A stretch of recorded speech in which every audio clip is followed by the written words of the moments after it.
clinical studies. The next is pharmacovigilance. The science of detecting, assessing, and preventing adverse effects or other drug related problems after the drug is marketed. सो इसका उद्देश्य क्या होता है? दवा से होने वाले साइड इफेक्ट्स की पहचान करना, दवा की सुरक्षा और लाभ का मूल्यांकन करना, लोगों को सुरक्षित दवा उपयोग के बारे में जागरूक करना, गंभीर साइड इफेक्ट्स की रिपोर्ट सरकारी एजेंसियों फॉर एग्जांपल हु और डीसीजीआई को भेजना. सो फार्माकोविजिलेंस की प्रोसेस है डेटा कलेक्शन, यानी मरीजों, डॉक्टरों या अस्पतालों से साइड इफेक्ट की जानकारी एकत्र करना. Assessment, checking if the reaction was really caused by the drug, यह जांचना कि साइड इफेक्ट वास्तव में दवा से हुआ है या नहीं. रिपोर्टिंग, जानकारी को राष्ट्रीय या अंतर्राष्ट्रीय एजेंसियों को भेजना.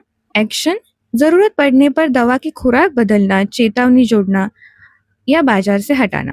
फॉर एग्जाम्पल, अगर कोई मरीज नई एंटीबायोटिक दवा लेने के बाद एलर्जी या सांस लेने में तकलीफ महसूस करता है, तो यह जानकारी फार्माकोविजिलेंस टीम को भेजी जाती है.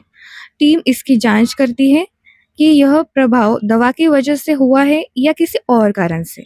अगर यह साइड इफेक्ट गंभीर है तो कंपनी और सरकार उस दवा के लिए चेतावनी जारी कर सकती है. So what are the benefits of pharmacovigilance? Identify and report adverse drug reactions, assessment of potential and adverse effects of pharmaceuticals, identify risk associated with the use of medicines, enhance patients' safety and care in relation to medicines, promote awareness among patients and general public, promote safe, effective, and rotational usage of pharmaceuticals. The next part is pharmacokinetics. Pharmacokinetics is the branch of pharmacology that studies how drug moves through the body from the time it enters to the time it leaves. So pharmacokinetics का मतलब है दवा शरीर के अंदर कैसे काम करती है और कैसे बाहर निकलती है, यानी शरीर दवा के साथ क्या करता है. इसे एडीएमई प्रक्रिया से समझा जाता है. Absorption, how the drug enters the bloodstream, for example through the mouth or skin. Distribution, how the drug spreads to different organs and tissues of the body. Metabolism, how the body chemically changes the drug, usually in the liver, to make it easier to remove.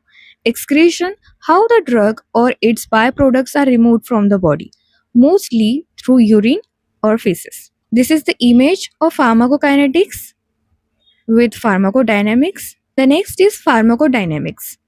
Pharmacodynamics is the study of the chemical and physiological effects of